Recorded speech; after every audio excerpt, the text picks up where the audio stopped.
The rich culture, the convenience, the easy access to both sweeping cityscapes and breathtaking nature, the social harmony and safety on the streets. The waifus. Japan is an incredible place, but it is also a place bound for big trouble, and nobody is more aware of this than the Japanese themselves. Last week, a chart comparing Japan 30 years ago to Japan now, labeled "The current situation is terrible," blew up on online message boards. And yeah, the situation looks pretty bleak. So bust out the Eeyore mask because it is time to get gloomy with a full translation and breakdown of the chart.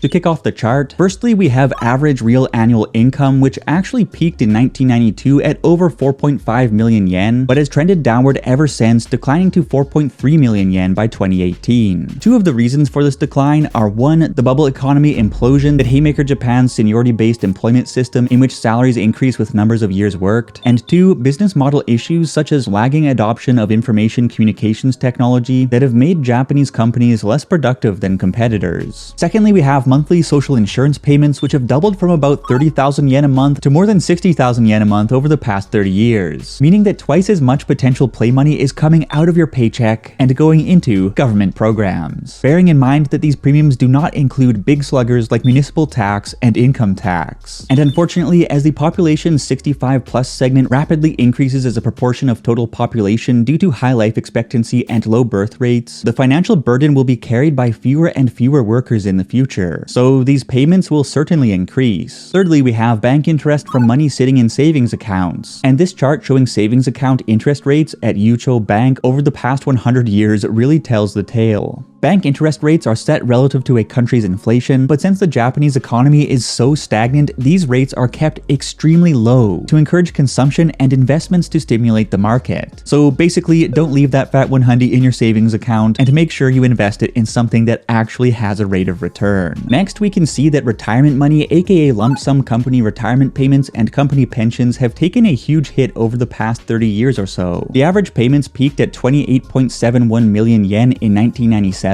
but have steadily declined all the way down to 17.88 million yen in 2018 according to the data. When the Japanese economy was booming and lifetime employment was the norm, employees could expect to be rewarded for their loyalty with big retirement packages that would carry them late into life. But nowadays, changing company structures, unfavorable economic conditions, and Japan's negative interest policies are dragging these incentives into the mud. Anyways, next up we have consumption tax, which has more than tripled in the past 30 years. It is depressing, but at least it's not Denmark. Similarly, ticket prices to the Disney resort have doubled. Disney's price hikes often occur to fund new attractions and areas, but they are also connected to macroeconomic factors like rising taxes and input costs. As for tobacco, I'm not sure exactly how they arrived at these numbers, but the prices have definitely increased. And it's interesting to note that the price ups have varied substantially based on cigarette classifications. For instance, third-grade cigarettes like Golden Bat used to be taxed at much lower rates, but these rates have increased substantially in recent years due to regulatory changes. So Japanese cigarettes are now destroying more than just lungs. And that is the chart. We could walk through all kinds of other statistics, from Japan's population freefall to its enormous public debt to etc, etc. But the indicators are exactly what you would expect from an economy that has been basically stagnant for 30 years now, and a country that now faces globally unprecedented demographic challenges. That said, it is not all doom and gloom, and there are ways in which the Japanese economy could be re-sparked. One key to growth is to dramatically increase Japan's lagging labor productivity by implementing next-gen tech, automation, and aligning company operations with international best practices to optimize performance. And another key is to harness factors that are reshaping the world economy by ramping up exports, selling to the billions of new consumers in emerging markets, and pushing the needle on breakthrough technological advancements in key industries. In any event, many of the serious economic issues facing Japan today will be facing other developed countries tomorrow. And to be optimistic, the emergence of AI and other next-gen tech could present amazing solutions to some of these problems that we can hardly even imagine. So it will be fascinating,